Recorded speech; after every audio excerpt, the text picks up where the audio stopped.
Greetings again, everybody, and thanks for being here this Tuesday. A wet one, as was expected. Well, we've got some more showers to roll through before they roll out, and then give us a bit of a break before another storm system makes its arrival in time for the weekends. Some showers, maybe some snow mixed therein.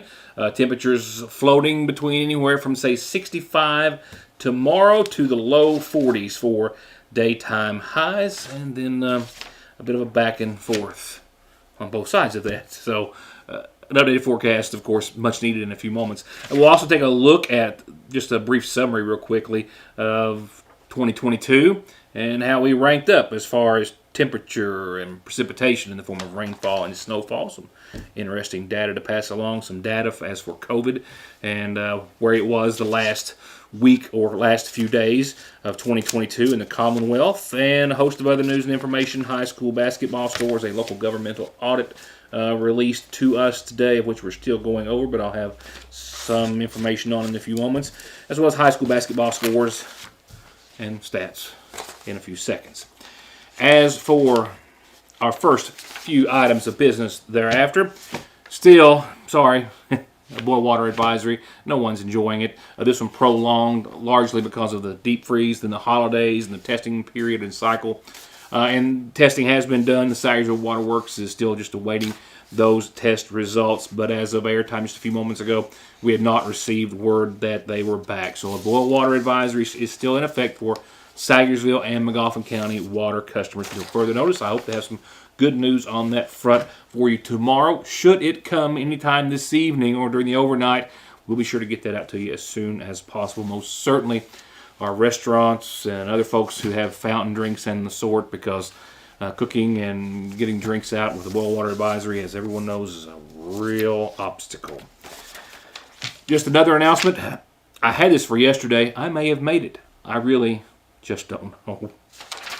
It was the first day back, right? I spoke with McGoffin County Sheriff Bill Meade yesterday, and he advised me that they hope to be able to collect taxes as soon as this Thursday. They're working very hard to get computers up and running and things of that nature, he says, and that they will be accepting those on face value for as long as they can, for at least several days. And they, again, hope to be able to collect taxes and take your tax payments by Thursday. I indeed will keep you posted, and we're going to give the sheriff a few days to settle in, and then we'll be checking with him sometime thereafter. From or on the subject of the Sheriff's Department, the previous administration's audit for 2021 was released earlier today by State Auditor of Public Accounts Mike Harmon, releasing the audit of the financial statement for McGoffin County Sheriff, former McGoffin County Sheriff Carson Montgomery, with a few comments, more of which you'll be able to see as Heather is actually following up on a few bits of information and data with our auditor's office. One, though, however, superseding the rest, the sheriff had significant IRS penalties and interests from past years, accumulating to over almost $64,000 over a number of years going back to 2011. The press release preceding the audit says that Sheriff Montgomery had significant IRS penalties and interest from past years that continue to accumulate and need to be settled with the IRS. They also say it's a repeat finding that was included in a prior year audit. The total amount of IRS penalties owed, the auditor says, is $63,935, and that by not paying the penalties and interest, they will continue to increase every year, causing a larger cash flow burden on McGoffin County taxpayers. The data here in front of you, a portion of the press release, indicates that the penalties and interest have been accruing since 2011 and are for the years 2013, 14, 15, and 16 as well. The auditor recommending, it says, that the fiscal court, sheriff, and the county attorney meet and work out a plan to settle these audits with the IRS. The sheriff's response to this, which is listed as is customary in all audits, says, quote, "These are late fees the IRS refuses to waive. No actual tax is owed." To which the auditor replied again, "As stated, we recommend the fiscal court, sheriff, and the county attorney meet to work out a plan to settle these amounts with the IRS." There were some other findings as well, some significant, some more so, all of which my editor Heather Oney is actually reaching out to the auditor's office to get a few more details on, and we'll have more information in this week's edition of the Sagersville Independent.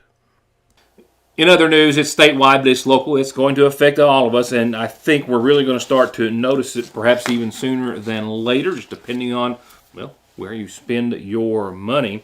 We know, we've spoke about, I have, as you've heard, I'm sure as well, otherwise, about House Bill 8, which was passed during our last legislative session in the Kentucky General Assembly, largely supported by Republicans, vetoed by Governor Beshear, but overrode by lawmakers, and then ultimately passing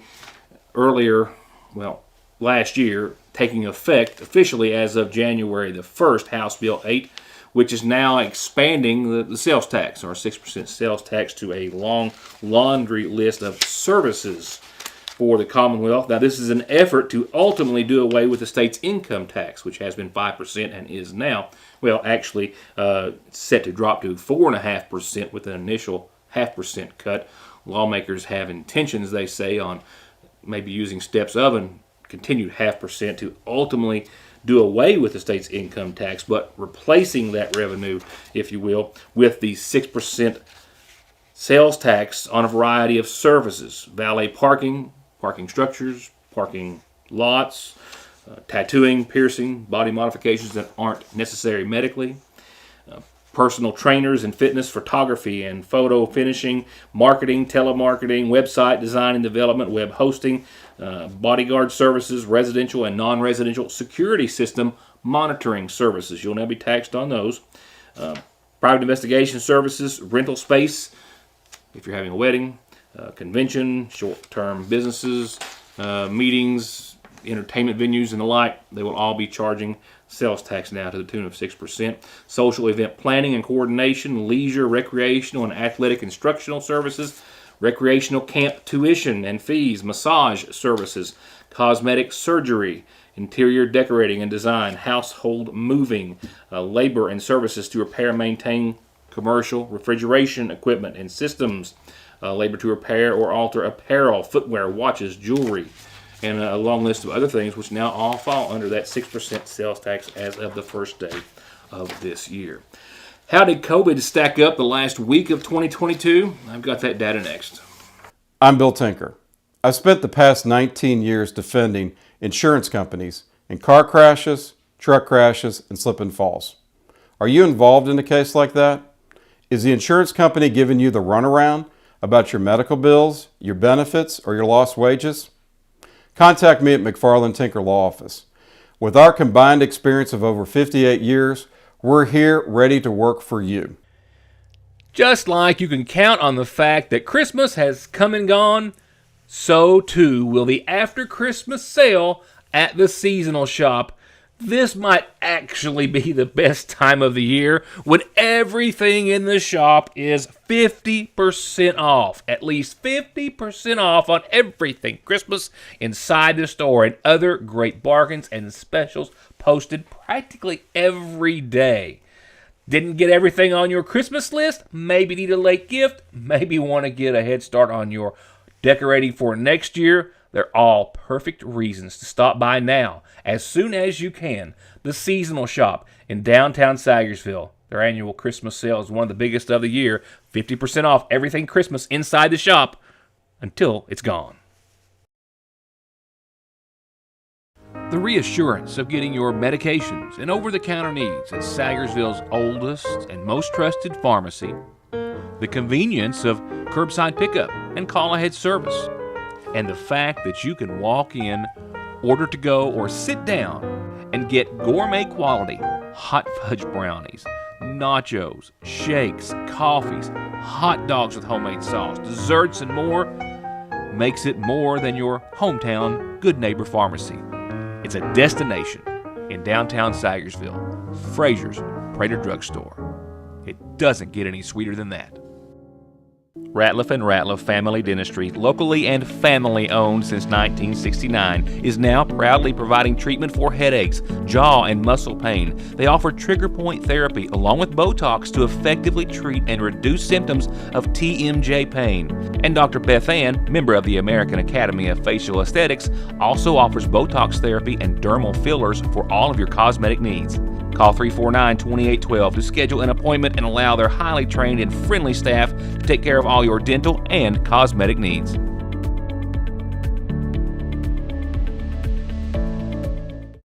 Going back to COVID cases, following the Thanksgiving holiday, we had been seeing, of course, an increase in COVID cases, which were averaging around 3,500 or so for a number of weeks, and then actually made their way up to about 5,500 or a little better, I think, after the Thanksgiving holiday. And then they have started to go back down.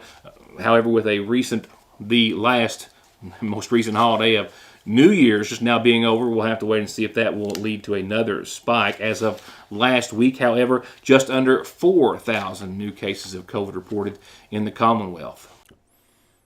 McGoffin, Johnson, Floyd, other eastern Kentucky counties well in the green, and a significant amount of green. Morgan, Menifee, Rowan, Elliott, all concentrated in a small cluster of red counties, among 15 for the state of Kentucky as a whole, which has a positivity rating of 12.74%. We had gotten down to as low as just a few percentage points there for a number of weeks and a few months before, of course, the latest variant started an uptick and have reached back up well into the teens. Kentucky as a whole has seen just under 17,700 deaths to date from COVID, with again 3,976 new COVID cases for the last week of December. Nationwide, still 400 or a little more deaths on average per day from the virus. Hospitalizations are well into the 5,000s, close to, if not exceeding, 5,500 a day across the United States. You realize it's just hard to imagine, but with the new year comes the 4th year of the pandemic. And that's just really hard for me to just comprehend. 4th year. 42 counties right now in the medium community level, the orange, if you will, or yellow here in the state of Kentucky. While last week we also confirmed, which has been close to an average number of 46 deaths here in the for the last 7 days of December here in the state of Kentucky. While Kentucky's positivity rating is again 12.43, the national rate comes in just under 12%. I've got some interesting weather information for you. I do believe that will be a prelude to your forecast. Warm and wet, at least by comparison, sums up the year of 2022. I'll give that to you in just a few seconds. And basketball scores. Right now, let's kick it on over to tonight's McGoffin Farm Bureau calendar, and it kicks off with a couple of birthdays. I was so pleased to finally meet Ritter, another Ritter. There are a few of us. Miss Ritter Jenkins. Eddie introduced me to her at the swearing-in ceremony the other day at the Renaissance Center, and I was so glad he did. Not just for obvious reasons either, but, very cool. And today is her birthday. So from your son Eddie, happy birthday today, Ritter Jenkins. Happy birthday to you.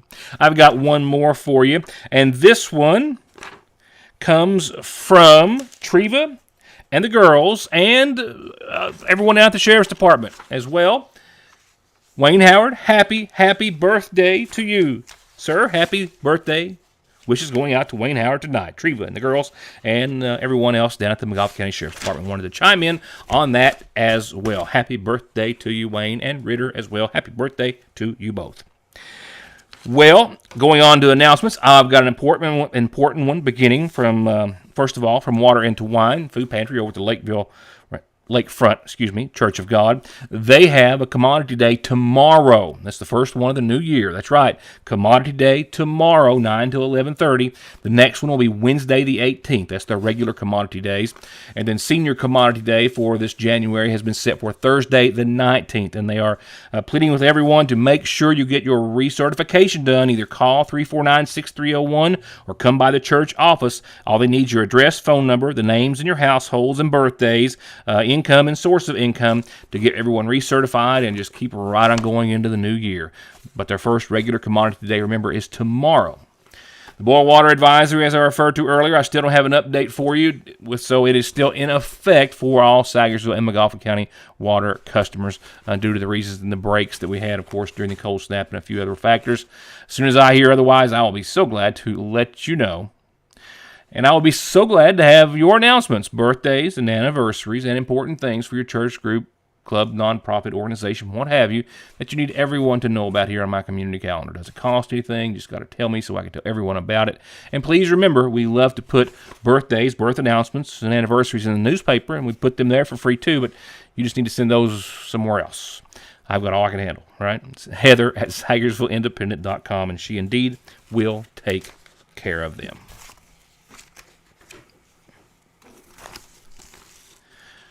Providing our nightly obituary listings of our friends at the McGoffin County Funeral Home, who first remind us that services start tomorrow at 1 for Shirley Ann Rice Blanton, 79 of Sagersville, who passed away Saturday, survived by her sons Warren and Travis and Terrence Blanton and 8 grandchildren. She was preceded in death by her parents, of course, the late Charlie and Goldie Harper Rice, and 4 brothers and 6 sisters. Services tomorrow at 1 from the McGoffin County Funeral Home. Visitation continuing this evening.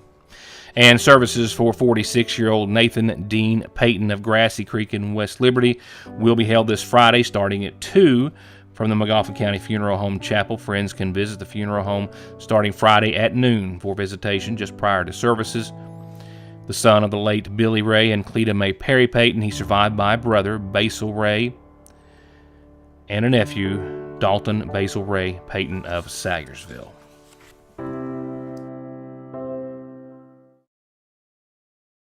From Dustin, Megan, Michelle, Robin, Jessica, Keisha, and Diane, and myself, Jesse Rudd, owner and pharmacist at Parkway Pharmacy, we would like to wish you and your family a Happy New Year. May God bless.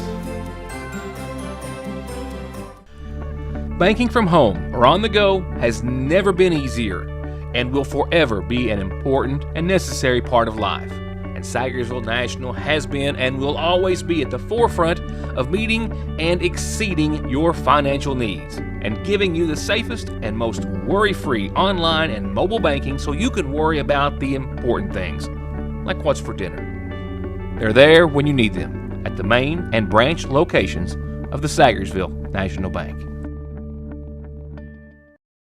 Hello, I'm Dr. Cheryl Stalder Cheney, podiatrist currently located in Sagersville, Kentucky. I've been servicing patients within Eastern Kentucky for the past 20 years.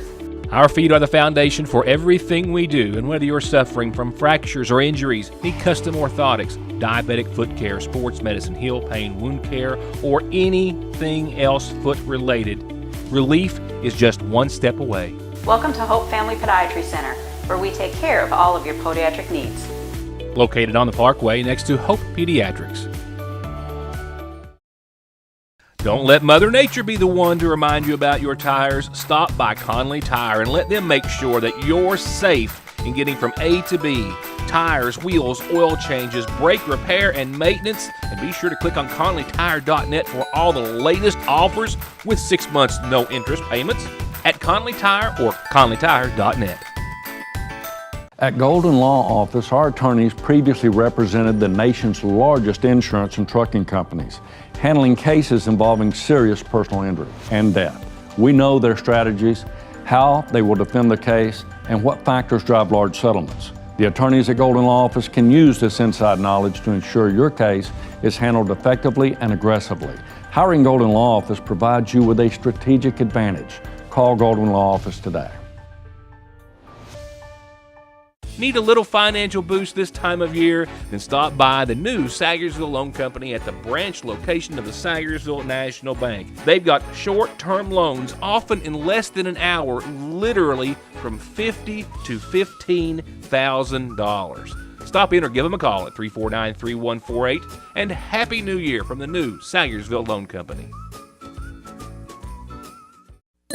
Are you tired of the same old cell phone? Want a new phone, but really don't want to pay the hundreds of dollars up front for it? Appalachian Wireless has a deal for you. Get the phone you actually want instead of settling for a cheaper phone with the Appalachian Advantage Plan. Instead of paying $600 or more for the best phone, simply pay the taxes up front and then a few bucks a month more on your monthly bill. Stop by your local Appalachian Wireless store or dealer today for more information. It's the better, simpler way to pay. And it's called the Appalachian Advantage because we are you. We are Appalachian Wireless. I would say, on average, we are about a third of the way through the high school basketball season already. Yep, a solid third. And, of course, the holidays always means a lot of travel games for a lot of our district and area teams, and that's been the case for a lot of them, as you're about to see. The boys from McGoffin County, however, are back home tonight. Yep, tip-off set for 7:30 against Wolfe County.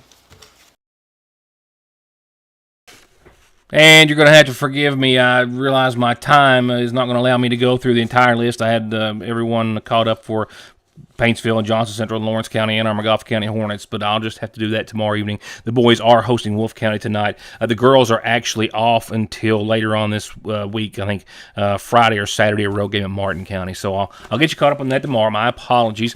Let me go to your weather forecast, and real quickly before I do, here's a couple of interesting tidbits from 2022.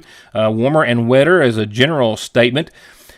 We had our highest or hottest day of the year, temperature-wise, was 95 on June the 16th. Our record, if you look there in the middle of your screen, just out of curiosity, if you're wondering, 104 degrees back on June the 29th of 2012. Our lowest or coldest day for 2022 might not surprise you. December the 23rd, just a little more than a week or so ago, when minus 3 degrees was the official low at Jackson. Of course, we saw the wind chills, brutal 20 and 30 below in parts of eastern Kentucky. Our record low ever on record, mind you, is a minus 18 that we've actually seen on a couple of occasions, on 2 nights back in 85 and then again in January of 1994. So there you have it. Our average maximum temperature, our average high was 67.3 for the year. It's normally about 66.7. So again, about a half a degree average warmer. Our minimum temperature is usually around 47.6, and it was 48.2. Precipitation, total inches of rainfall, we saw 56.22. Normal, we see about 51.89, so about just under 4.5 inches of additional rainfall over normal for the year of 2022. Our record high, 67, right at 68 inches back in 2018. That's still fresh in our memory. Our record low was the drought of 2001 that I can very well recall, and you should as well, when we saw under 35 inches of rain. Again, this is the Jackson Weather Service, but this, of course, very consistent with what most all of eastern Kentucky saw. Snowfall, what did we see? Well, we didn't see anything close to what we saw back in 1996. You may recall that was a snowy year. I do have a little snowy tidbit for you that I'll show you well before the week's end, a little time lapse that we saw just last year on one day this week. Nevertheless, we saw 23.2 inches of snowfall, a couple of good snows, but that was it. Our record high, 62.7 inches of total snow in 1996. Some years, of course, we saw no measurable snowfall and some very little. And then last year, 23.2, well below our record high of 62 in eastern Kentucky. While right now we are seeing the rains pull out, and looking over my shoulder and outside, I see no drops falling. As you can see, they are just out of the viewing area. Well, specifically downtown Sagersville. A few parts of McGough County might still be seeing just a little bit of rain, but by and large, the showers are moving on out. We might see another little run later on during the overnight, maybe after 5 o'clock. Right now for us, we've got a few hours of dry stuff, mostly cloudy, and 57 degrees for your low tonight. Winds out of the southwest up to 20 miles per hour at times. It's not over as of yet because we've got those showers that move in again sometime around 4 or 5 o'clock in the morning, and we'll have a chance of showers and thunderstorms with another line that rolls through up until about 2 o'clock tomorrow. After that, we will clear up for a few days. So mostly cloudy skies tomorrow, shower and storm chances up until about midday. 65 degrees again. It was 70 here today, and it was warm. It was very warm, and I think everyone very well aware. Tomorrow we'll see 65, mostly cloudy, winds out of the southwest, 5 to 22 or so. Shower and storm chances pretty much gone after 2 in the afternoon or so. 37 for tomorrow night, though, as things cool down dramatically, but dry up and clear up. Thursday, 50 and 31 for your high and low. Sunny, still a bit breezy out of the southwest, 5 to 21 miles per hour. Friday, cooler still. It is January, so closer to where we should be. But 43 on your Friday with a low just under freezing that night again at 30 degrees. But partly sunny. Sunny Thursday, partly sunny on your Friday. And in case you're wondering, well, for the weekend, as I just briefly alluded to, another system rolls through. And with that gives us shower and maybe even some snow chances for your weekend. Right now, Saturday, chance of some early AM's rain or snow showers. Change to all rain as we get to 49 degrees, and then we're going to be 38 Saturday night. So Saturday morning is the only chance of seeing a few flakes, and they won't be around long if we do, because it's going to be 49, and then it's going to be rainy thereafter, and then 38 that night. Sunday, 47, mostly cloudy, and 34 degrees that night. 20% chance of showers, no snow. Monday and Tuesday, a very consistent mid to upper 40s again, but the showers are gone, leaving us with another run of at least a few days of sunny, dry conditions, in which will be in the 40s for highs and right around 29 or 30 for nighttime lows. So it's a back and forth forecast, which is nothing unusual pretty much for any time in the Commonwealth, but certainly this time of year. And that's going to do it for tonight. Thank you all for being a part of the show. Stay dry, stay tuned as well to more of Your News Today tomorrow night, where I hope to see you then. Thank you for watching.